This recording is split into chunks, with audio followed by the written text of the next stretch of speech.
আসসালামু আলাইকুম। আজ ৫ সেপ্টেম্বর ২০২৪ বৃহস্পতিবার। শুরু করছি চেঞ্জ টিভি প্রতিদিনের গল্প অনুষ্ঠান। দর্শক, আপনাদের সঙ্গে রয়েছি আমি জহিরুল ইসলাম টুটুল। শুরুতেই সংবাদ শিরোনাম। আটকের পরও যেভাবে পালিয়ে গেছেন সাবেক পররাষ্ট্রমন্ত্রী হাসান মাহমুদ। শেখ হাসিনাকে কড়া আভাস দিলেন ডক্টর মোহাম্মদ ইউনূস। আউয়াল কমিশনের গাড়িতে জুতা নিক্ষেপ। এবার বিস্তারিত। গত ৬ আগস্ট গণ অভ্যুত্থানের একদিন পরেই একাধিক সূত্র জানিয়েছে পররাষ্ট্রমন্ত্রী ও আওয়ামী লীগের যুগ্ম সাধারণ সম্পাদক হাসান মাহমুদ হযরত শাহজালাল আন্তর্জাতিক বিমানবন্দর দিয়ে দেশ ছেড়ে পালানোর চেষ্টা করলেও ব্যর্থ হন। পরে তিনি প্রতিবেশী ভারত সীমান্তের একটি স্থলবন্দর দিয়ে পালানোর চেষ্টা করেছিলেন। কিন্তু সর্বশেষ সবগুলো সূত্র নিশ্চিত করছে যে হাসান মাহমুদ আটকের পরও ইতোমধ্যে পালিয়ে গেছেন। তিনি বর্তমানে বেলজিয়ামে অবস্থান করছেন। বেলজিয়ামে পালানোর পর ২ সেপ্টেম্বর সাবেক পররাষ্ট্রমন্ত্রী হাসান মাহমুদ সহ ক্ষমতাচ্যুত শেখ হাসিনা সরকারের ১৮ মন্ত্রী ও ৯ সংসদ সদস্যের দেশ ত্যাগে নিষেধাজ্ঞা দেয় আদালত। কিন্তু তার আগেই হাসান মাহমুদ পালিয়ে গেছেন বেলজিয়ামে। ৩ সেপ্টেম্বর বেলজিয়ামে আওয়ামী লীগের উদ্যোগে আয়োজিত একটি সভাতেও তিনি অংশ নেন। আটক হওয়ার পরও হাসান মাহমুদ কিভাবে দেশ ছাড়তে সক্ষম হলেন, এ নিয়ে জনমনে নানা প্রশ্নের জন্ম হয়েছে। তার বিরুদ্ধে দুর্নীতি, ক্ষমতার অপব্যবহার ছাড়াও বিপুল টাকা বিদেশে পাচারের অভিযোগ রয়েছে। হাসান মাহমুদ সেনা হেফাজতে আছেন এমন খবর বিভিন্ন মাধ্যমে পাওয়া গেলেও হাসান মাহমুদের ঘনিষ্ঠ একটি সূত্র নিশ্চিত করেছেন গত ২৪ আগস্ট সন্ধ্যায় হাসান মাহমুদ নিরাপদে বেলজিয়ামে পৌঁছেছেন। তিনি এখন বেলজিয়ামের লিমবুর্গ প্রদেশের হ্যাসেল্ট সিটিতে তার নিজের বাড়িতেই আছেন। সেখানে তিনি তার শুভাকাঙ্ক্ষীদের সঙ্গে দেখা সাক্ষাতে সময় কাটাচ্ছেন। বাংলাদেশেও বিভিন্ন জনকে ফোন করে বিভিন্ন নির্দেশ উপদেশ দিচ্ছেন। নির্ভরযোগ্য সূত্রে জানা গেছে গত ২৫ আগস্ট হাসান মাহমুদ বাংলাদেশ ছাড়েন। ২৬ আগস্ট রাতে তিনি জার্মান বিমানবন্দরে পৌঁছান। এরপর ডুসেলডর্ফের একটি রেস্টুরেন্টে যান খাবার খেতে। সেখান থেকে বেলজিয়ামের উদ্দেশ্যে রওনা হন। সীতাকুণ্ডের বাসিন্দা জার্মানি আওয়ামী লীগের সাধারণ সম্পাদক মোবারক আলী ভূঁইয়া বকুল এই সময় তাকে সঙ্গ দেন। হাসান মাহমুদ দীর্ঘদিন বেলজিয়ামে বসবাস করেছেন। সেখানে তার ছোট ভাই স্থায়ীভাবেই থাকেন। দুবাই ও যুক্তরাজ্য ছাড়াও বেলজিয়ামে তিনি বিপুল অঙ্কের টাকা পাচার করেছেন বলে অভিযোগ রয়েছে।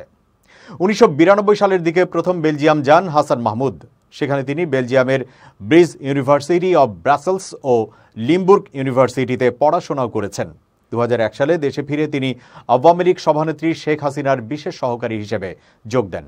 এরপর থেকে তার ভাগ্য খুলে যায়। পরবর্তীতে তিনি ২০০৯ সালের মহাজোট সরকারের প্রথম ৬ মাস পররাষ্ট্র প্রতিমন্ত্রী এবং পরে বন ও পরিবেশ মন্ত্রণালয়ের পূর্ণ মন্ত্রী হিসেবে দায়িত্ব পালন করেন। এই সময়ে তার বিরুদ্ধে জলবায়ু তহবিলের বিপুল অঙ্কের টাকা লুটপাটের অভিযোগ ওঠে। শেখ হাসিনার চতুর্থ মন্ত্রিসভায় তিনি তথ্যমন্ত্রীর দায়িত্ব পান। সর্বশেষ তাকে পররাষ্ট্রমন্ত্রীর দায়িত্ব দেওয়া হয়।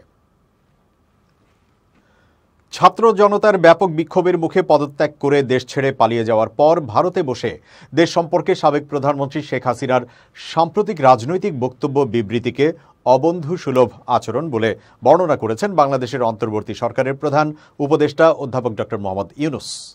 বাংলাদেশে প্রত্যর্পণ না করা পর্যন্ত শেখ হাসিনাকে ভারতে চুপ থাকতে হবে বলেও জানিয়ে দিয়েছেন তিনি। ভারতীয় বার্তা সংস্থা পিটিআইকে দেওয়া এক সাক্ষাৎকারে ডক্টর ইউনূস এই মন্তব্য করেন। বৃহস্পতিবার সাক্ষাৎকারটি প্রকাশ করেছে পিটিআই।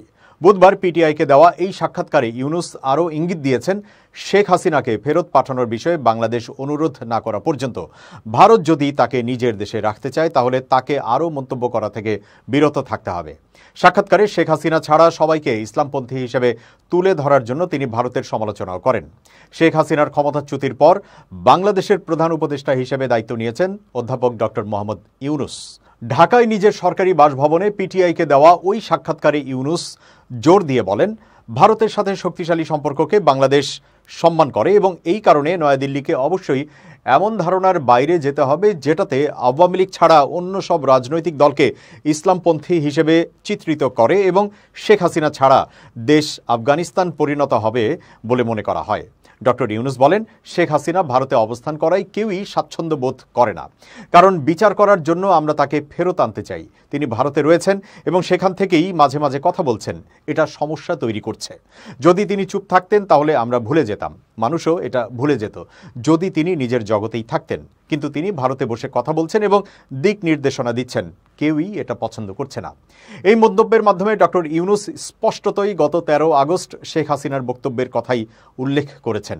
ওই সময় শেখ হাসিনা ন্যায় বিচার দাবি করেছিলেন এবং বলেছিলেন সাম্প্রতিক সন্ত্রাসী কর্মকাণ্ড, হত্যা ও ভাঙচুরের সাথে জড়িতদের অবশ্যই তদন্ত, চিহ্নিত এবং শাস্তি দিতে হবে। ডক্টর ইউনূস পিটিআইকে বলেন, এটা আমাদের বা ভারতের জন্য ভালো নয়, এটি নিয়ে অস্বস্তি রয়েছে। শেখ হাসিনার চুপ থাকার বিষয়ে বাংলাদেশ তার অবস্থান ভারতের কাছে জানিয়ে দিয়েছে কিনা জানতে চাইলে ডক্টর ইউনূস বলেন, মৌখিকভাবে এবং বেশ দৃঢ়ভাবে জানানো হয়েছে যে তার চুপ থাকা উচিত। নোবেলজয়ী এই অর্থনীতিবিদ বলেন, সবাই এটা বোঝে। আমরা বেশ দৃঢ়ভাবে বলেছি যে তার চুপ থাকা উচিত। এটা আমাদের প্রতি অবন্ধু সুলভ আচরণ। তাকে সেখানে আশ্রয় দেওয়া হয়েছে এবং সেখান থেকে তিনি প্রচারণা চালাচ্ছেন। তিনি যে স্বাভাবিক নিয়মেই সেখানে ভারতে গেছেন তা নয়, জনগণের অভ্যুত্থান এবং জনরোষের কারণে তিনি পালিয়ে গেছেন। বাংলাদেশের জনগণ ও অন্তর্বর্তী সরকারের প্রধান উপদেষ্টা শান্তিতে নোবেলজয়ী ডক্টর মোহাম্মদ ইউনূসকে শুভেচ্ছা জানিয়েছেন সাবেক মার্কিন প্রেসিডেন্ট বারাক ওবামা সহ বিশ্বের 92 জন নোবেলজয়ী এবং বিশ্বের বিভিন্ন দেশের 106 জন নির্বাচিত জনপ্রতিনিধি, ব্যবসায়ী এবং সুশীল সমাজের নেতারা। এক যৌথ চিঠিতে এই অভিনন্দন জানান তারা। 4 সেপ্টেম্বর দ্য ওয়াশিংটন পোস্টে তাদের স্বাক্ষরিত এই চিঠিটি প্রকাশ করা হয়। চিঠিতে বাংলাদেশের সম্প্রতি নিজেদের আত্মত্যাগের মাধ্যমে জনগণ যেভাবে গণতন্ত্র পুনরুদ্ধারের নজির স্থাপন করেছেন তা গুরুত্বের সাথে উপস্থাপন করা হয়। ডক্টর ইউনূসের প্রতিশ্রুতি অনুযায়ী তার পাশে থাকার কথাও উল্লেখ করা হয়েছে ওই চিঠিতে। নোবেলজয়ী ও বিশ্ব নেতাদের স্বাক্ষরিত ওই চিঠিতে বলা হয়েছে, আমরা নিম্নে স্বাক্ষরকারীরা বাংলাদেশের অন্তর্বর্তীকালীন সরকারের প্রধান নোবেলজয়ী ডক্টর মোহাম্মদ ইউনূসকে আন্তরিক অভিনন্দন এবং শুভেচ্ছা জানাতে পেরে আনন্দিত। বাংলাদেশের সকলের মতো অধ্যাপক ইউনূসও স্বৈরাচারের রোষানলে ভুগছেন। আজ একটি গণতান্ত্রিক এবং ছাত্র নেতৃত্বাধীন বিক্ষোভের জন্য জনগণকে ধন্যবাদ জানাই। তারা স্বৈরাচারী ক্ষমতা থেকে দেশকে রক্ষা করেছে। অধ্যাপক ইউনূস বলেছেন, বাংলাদেশ এখন তার দ্বিতীয় স্বাধীনতা উপভোগ করছে এবং জাতি হিসেবে এখন এর বিশাল সম্ভাবনা পূরণের সুযোগ রয়েছে। আমরা বছরের পর বছর ধরে অধ্যাপক ইউনূসকে সমর্থন জানাতে পেরে গর্বিত। এটি বাংলাদেশের জন্য একটি অভূতপূর্ব নতুন ভোরের সূচনা। আমরা ইউনূসকে এবং বাংলাদেশের জনগণের জন্য আগামী মাস এবং বছরের জন্য শান্তি ও সাফল্য কামনা করি। আমরা অধ্যাপক ইউনূসকে শেষ পর্যন্ত সমগ্র দেশের, বিশেষ করে সবচেয়ে প্রান্তিক মানুষের উন্নতির জন্য কাজ করতে দেখে উচ্ছ্বসিত।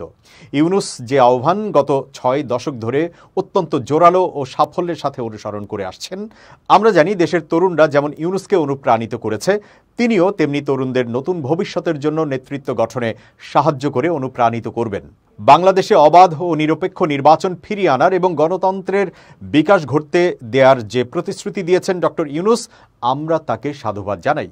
প্রফেসর ইউনূস যেভাবে একটি নতুন এবং উন্নত সভ্যতা তৈরিতে বিশ্বকে নেতৃত্ব দেওয়ার জন্য বাংলাদেশ এবং অন্তর্বর্তী সরকারের প্রচেষ্টাকে সমর্থন করার জন্য বারবার আহ্বান জানিয়েছেন, তাতে আমরা যে কোনো উপায়ে তাকে সাহায্য করতে প্রস্তুত। সংবিধান অনুযায়ী 5 বছরের জন্য দায়িত্ব নির্ধারণ করা থাকলেও মাত্র 2.5 বছরেই বিদায় নিল কাজী হাবিবুল আউয়াল নেতৃত্বাধীন নির্বাচন কমিশন। বৃহস্পতিবার বেলা 12টায় আয়োজিত সংবাদ সম্মেলনে সিইসি পদত্যাগের ঘোষণা দেন। এরপর পদত্যাগ করা কমিশনারদের জন্য বরাদ্দকৃত গাড়িতে ইসি ভবন ছাড়ার সময় নির্বাচন কমিশনার বেগম রাশেদা সুলতানা ও মোহাম্মদ আনিসুর রহমানের গাড়িতে জুতা নিক্ষেপ করে বাইরে থাকা বিক্ষুব্ধ জনতা। সংবাদ সম্মেলনে উপস্থিত ছিলেন না রাশেদা ও আনিসুর। ইসি ভবন ছেড়ে যাওয়ার সময় বিক্ষুব্ধ জনতার সামনে পড়েন এই 2 কমিশনার। এরপর বিক্ষুব্ধ জনতা পায়ের জুতা খুলে তাদের গাড়িতে মারেন। পদত্যাগের ঘোষণা দেয়া কমিশনের অন্য 2 সদস্য হলেন অবসরপ্রাপ্ত ব্রিগেডিয়ার জেনারেল আহসান হাবিব খান, অবসরপ্রাপ্ত জ্যেষ্ঠ সচিব মোহাম্মদ আলমগীর।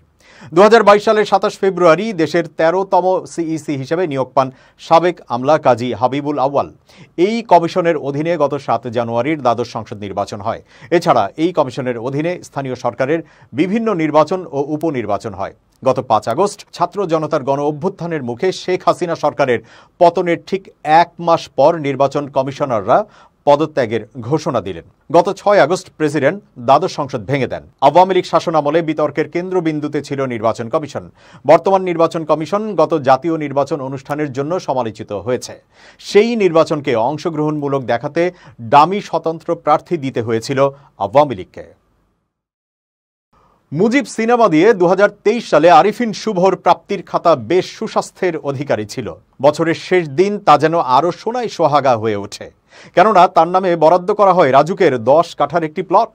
গত ২৭ নভেম্বর রাজুকের বোর্ড সভায় এই সিদ্ধান্ত হয়। সংরক্ষিত কোটায় প্লট পান শুভ।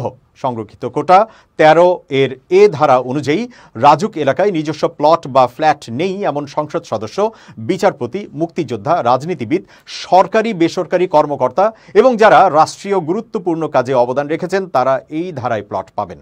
এ ধারা অনুযায়ী বোর্ড সভার সিদ্ধান্তে ২০২৩ সালের ২৭ নভেম্বর উপপরিচালক নায়েব আলী শরীফ স্বাক্ষরিত এক আদেশে শুভকে এই প্লট চূড়ান্ত বরাদ্দ দেয় রাজুক। নতুন খবর হচ্ছে প্লটটি হারাতে বসেছেন শুভ।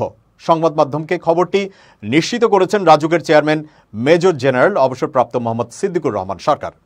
মেজর জেনারেল অবসরপ্রাপ্ত মোহাম্মদ সিদ্দিকুর রহমান সরকার গণমাধ্যমকে জানিয়েছেন, মন্ত্রণালয়ের নির্দেশে আমরা তালিকা প্রণয়নের কাজ শুরু করেছি। তবে কি পরিমাণ প্লট বাতিল হবে তা এখনই বলা যাচ্ছে না। মূলত যেগুলো রেজিস্ট্রেশন হয় নাই এমন শতাধিক প্লটের তালিকা তৈরি করা হয়েছে, যা বোর্ড সভায় উপস্থাপন করে বরাদ্দ বাতিল করা হবে। দেশের বেসরকারি খাতে ইসলামী ব্যাংকের ঋণ রয়েছে ১,৭৫,০০০ কোটি টাকা। এর মধ্যে শুধু এস আলম গ্রুপই নিয়েছে অর্ধেক বা ৮৭,৫০০ কোটি টাকা। বৃহস্পতিবার বাংলাদেশ ব্যাংকের গভর্নরের সঙ্গে এক বৈঠক শেষে এই তথ্য জানিয়েছেন ইসলামী ব্যাংকের বর্তমান চেয়ারম্যান ওবায়দুল্লাহ আল মাসুদ। তিনি বলেন, এস আলম গ্রুপ ঋণের অর্ধেকের বেশি নিয়ে গেছেন, তবে পুরো তথ্য পেতে আরও ১ সপ্তাহ সময় লাগবে। গ্রুপটির সম্পদ অবমূল্যায়ন করে ঋণ বের করে নিয়েছে। ইতোমধ্যে তার সম্পদ নতুন করে মূল্যায়ন করা হচ্ছে। এছাড়া ঋণের বিপরীতে যেসব জামানত রয়েছে তা দিয়ে কাভার হবে না। তাই জামানতের বাহিরে যেসব সম্পদ রয়েছে তা বের করার জন্য আইন মন্ত্রণালয়কে চিঠি দেওয়া হয়েছে। ওবায়দুল্লাহ আল মাসুদ বলেন, নতুন বোর্ড দায়িত্ব নেওয়ার সময় ২৩০০ কোটি টাকা শর্টে ছিল, তা প্রতিদিন কমে আসছে। আজকে কমে তা ২,০০০ কোটি টাকায় দাঁড়িয়েছে। আশা করি এবছরের মধ্যে তা ইতিবাচক ধারায় ফিরবে। তিনি আরও বলেন, অনেক গ্রাহকের এতদিন টাকা তুলতে যে সমস্যা হয়েছে তা আজকের পর আর হবে না, কারণ গত ১ সপ্তাহ যে পরিমাণ জমা হয়েছে তার চেয়ে বের হয়েছে কম। নিট ব্যালেন্স থাকছে। এস আলমকে সহযোগিতা করেছে বিভিন্ন কর্মকর্তা, তাদের বিরুদ্ধে কী ধরনের ব্যবস্থা নিচ্ছেন এই প্রশ্নে তিনি বলেন, আমরা নিচের দিকে কর্মকর্তা এখনই সরাতে চাচ্ছি না, কারণ নিচে এখন হিট করলে সব ভেঙে পড়বে। ইতোমধ্যে উপরের কিছু সরানো হচ্ছে, ধীরে ধীরে সব সরানো হবে। আইন অনুযায়ী সবার ব্যবস্থা নেওয়া হবে, কেউ ছাড় পাবে না, ভুল প্রক্রিয়ায় কাউকে সরানো হবে না। ইসলামী ব্যাংকের বর্তমান চেয়ারম্যান বলেন, ব্যাংকটি ঘুরে দাঁড়ানোর জন্য একটি রোডম্যাপ করা হয়েছে। ৩টি পর্যায়ে এই রোডম্যাপ করা হয়। প্রথমত, নতুন বোর্ডের শুরু থেকে ৩১ ডিসেম্বর পর্যন্ত খুঁজে বের করা ও বিভিন্ন পদক্ষেপ নেওয়া। দ্বিতীয়ত, ২০২৫ থেকে ২০২৬ সাল দেওয়া হয়েছে ঘুরে দাঁড়ানোর বছর। তৃতীয়ত, ২০২৭, ২৮ ও ২৯ সাল এগিয়ে যাওয়ার বছর। এবার খুব জরুরি 1 মিনিট জানাচ্ছেন ইউনেস্কো ক্লাব পুরস্কার বিজয়ী সাংবাদিক আমিরুল মোমিনিন মানিক। খুব জরুরি 1 মিনিটে প্রত্যেককে আমন্ত্রণ। আপনি যখন অবসরে থাকেন তখন কি করেন? অবসরে থাকলেও মনকে কাজ দিতে হবে, নইলে মন বিভ্রান্তির দিকে চলে যাবে। ধরুন আপনার অখণ্ড অবসর, সেই সময়ে আপনি আপনার মনকে ভালো কাজ দিন। কিভাবে ভালো কাজ দিবেন?